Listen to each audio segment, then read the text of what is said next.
বছরের মসজিদ মাদ্রাসা ভেঙে ঘুরিয়ে দিচ্ছে।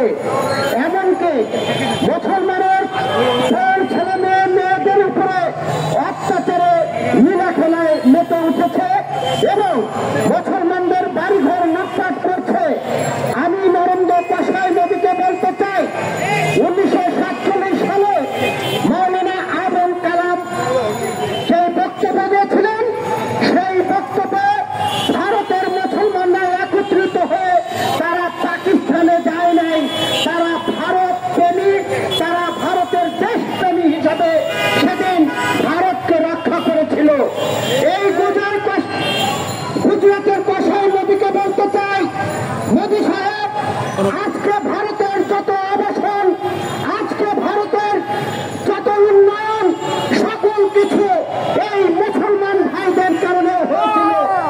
আর সেই মুসলমানদেরকে আজকে নির্যাতন, নিপীড়ন, হত্যা আপনি করছেন এবং তাদের শত বছরের মসজিদ মাদ্রাসাকে ঘুরিয়ে দিয়ে এই এশিয়া মহাদেশের দ্বিতীয় ইসরায়েল হল ভারত।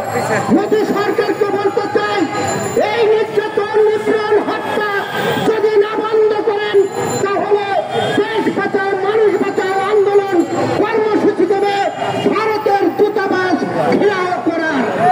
অন্তর্বর্তী সরকারে যারা আছেন তারা যে পদক্ষেপ নিয়ে অভিনন্দন জানায়, কিন্তু আমরা দেখছি দিল্লি ঢাকার পদক্ষেপকে প্রত্যাখ্যান করেছে। দিল্লিকে বলতে চাই, আপনারা যতই নির্যাতন, নিপীড়ন চালাবেন ততই ভারতের মুসলমানরা আন্দোলন সংগ্রাম করবে এবং আগামী দিনে ভারত ভেঙে খান খান হয়ে যাবে। এই মোদী ভারতকে রক্ষা করতে পারবে না। যদি মোদী ভারতকে রক্ষা করতে হয় তাহলে সকল মুসলমানদের অধিকার ফিরিয়ে দিতে হবে। যদি ফিরিয়ে না যায় তাহলে অবশ্যই ভারত ভেঙে খান খান হয়ে যাবে।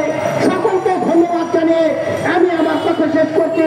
এ পর্যায়ে বক্তব্য নিয়ে আসবেন আজকের প্রধান অতিথি, গণমানুষের নেতা, বিএনপির ভাইস চেয়ারম্যান, জননেতা জনাব শামসুজ্জামান দুদু ভাই।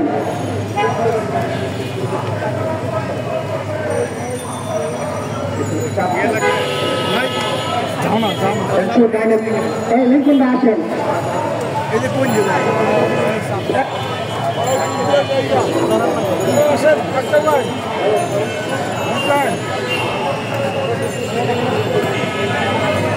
ঠিক আছে,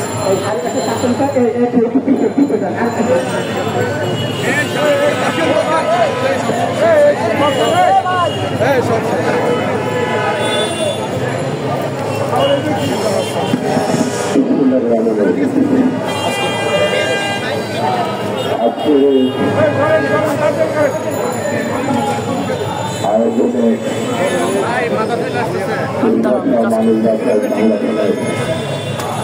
সম্মানিত সভাপতি কেন্দ্র ইসলাম আমাদের আজকে ও আঙ্কেল একটু সরেন।